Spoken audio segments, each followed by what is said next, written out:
Leo, hi, welcome to Mr. Queen PH at ito ang inyong weekly reading for March 10 to 16, 2025. If you're interested in private readings, meron tayong link sa description at sa pinned comment. Pakicheck nyo na lang information kung paano mag-book for a private reading. And please subscribe to our channel to show your support. Like, share this video at comment na rin kayo kung kayo ay naka-resonate. Okay, Leo, let's see what's up.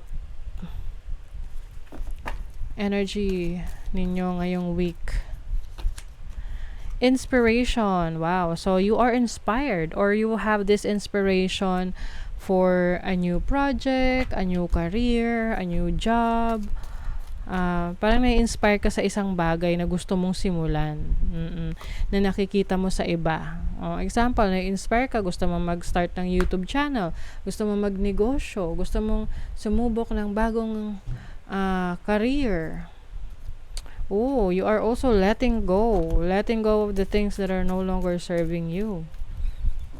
May kailangan kang palayain. And then confidence, which is yung tiwala mo sa sarili mo. So, ang nasa-sense ko rito is, meron kang gustong i-pursue or gawin na andun yung interest mo. Kaya lang, hindi mo siya magagawa hanggat hindi mo nile-let go yung ibang bagay na nagpipreoccupy sa'yo para magawa yung gusto mo. Okay? Example, gusto mong mag-business pero meron kang trabaho. So, syempre, mahirap para sa iba na pagsabayin yun. So, example lang naman yan. Or anything a project that you want to do or to try pero hindi mo magawa dahil marami kang ibang task. So, you may be letting go of something na naglilimita sa'yo from doing it. So, your overall energy is the 9 of Cups.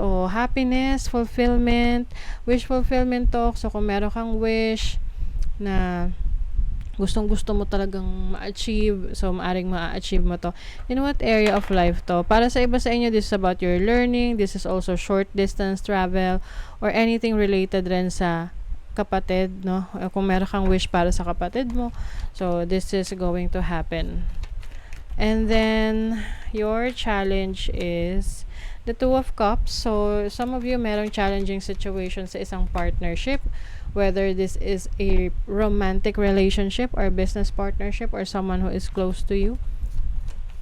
Pwedeng merong nagiging challenging situation. Pwedeng communication issues, hindi kayo masyadong or madalas nag-uusap, or kung lagi kayo nag-uusap, maaaring hindi kayo nagkakaintindihan. Ganon. Let's see your opportunity. The 6 of Coins. You have the opportunity to magbayad. Magbayad ng utang. No? Kung meron kayong pagkakautang, maaring nababayaran nyo na to ng maayos, on time, or maari ring kabaliktaran, no? Meron kayong opportunity na makapaningil sa nagkakautang sa inyo. O magbabayad na yung nagkakautang sa inyo. This is also bringing balance in your finances. Na kung ano man yung medyo imbalance, hindi mo na babayaran ng mga nakaraan ngayon, makakabawi ka para mabayaran yan. Your blessing is the 8 of Cups. Yes. So, ito na nga. Meron talagang ili-let go, Leo. In what area of life ba to ili-let go nyo? Career. Oh my God. Parang kagaya ng sinabi ko sa inyo kanina. Example, may trabaho ka tapos gusto mo mag-business or meron kang gustong itry lang, no? Some of you are letting go of that. Meron kayong iiwanang situation. Pero blessing siya sa inyo kasi mas mabibigyan kayo ng time or mas may opportunity ka na mag-explore pa ng ibang interest mo.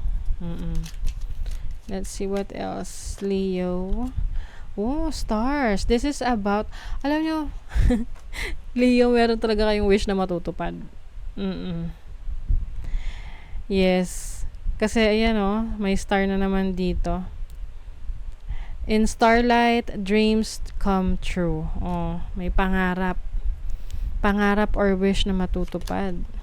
You also have the moon. This is about your instinct, your intuition. I think very much on point yung instinct nyo, yung intuition nyo. Kaya nagiging madali para sa inyo na mag-decide. Alam mo yung feeling na na yung ang lakas ng pakiramdam mo na magiging successful yung magiging decision mo na yon. Yung pipiliin mo na yon. Sometimes it also happens sa akin na yung biglang, oy, gusto ko yon, gagawin ko yon. Tapos, it turned out na nagiging successful siya. Parang ganun yung nakikita ko sa inyo, Leo. You also have the fox. Alam nyo, kapag may mga plano kayo, sarili ninyo muna, okay? Hanggat hindi pa siya ayos, hanggat hindi pa siya planchado, wag nyo muna ipagsabi. Kasi merong napapaligiran kayo or merong person sa buhay nyo na very competitive sa inyo at mo yun, nakikipagkompetensya lagi. Ayaw maangatan. So, keep it to yourself, lahat ng plano nyo. Kapag successful na, kapag okay na, saka nyo sabihin sa iba or nasa sa inyo, no? Kumbaga, you have to be very careful dun sa mga pagkakatiwalaan nyo. You have the Justice card and the Three of Swords. Sa money, career, finances. I think, no, kung kayo may iiwanang situation sa trabaho, sa business, sa career ninyo, hindi siya magiging madali para sa inyo na gawin yun. Kumbaga, you might feel heartbroken about it, but alam mo sa sarili mo na yun yung best decision na kailangan mong gawin.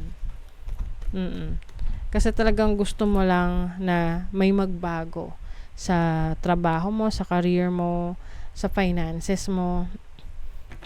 Or yung iba sa inyo merong trigger dito na tipong nanghihingi kayo ng sign tapos biglang parang halimbawa humingi kayo ng sign kung magre-resign na ba kayo, tapos biglang yung boss nyo inaway-away kayo, ganon. So parang yun na yung sign. Yung rewards. Your hard work is paying off. Your performance is gaining attention in your community. You deserve the rewards you are receiving now.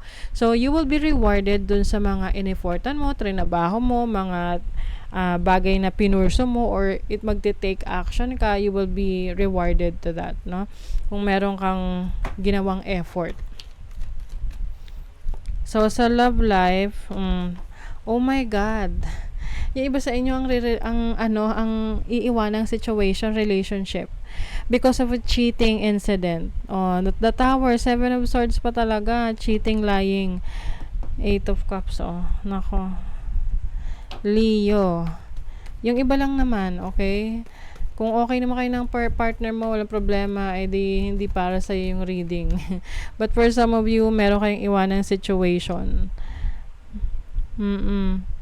Maaring ang nasa-sense ko rito, meron siyang meron dito na may mga excuses na meron siyang ginagawa na halimbawa paalam pupunta with friends or something, pero yung pala may ibang ginawa. Ganon. Oo. So, trust issues to sa relationship. Okay? So, that is your reading, Leo. Thank you so much. See you again.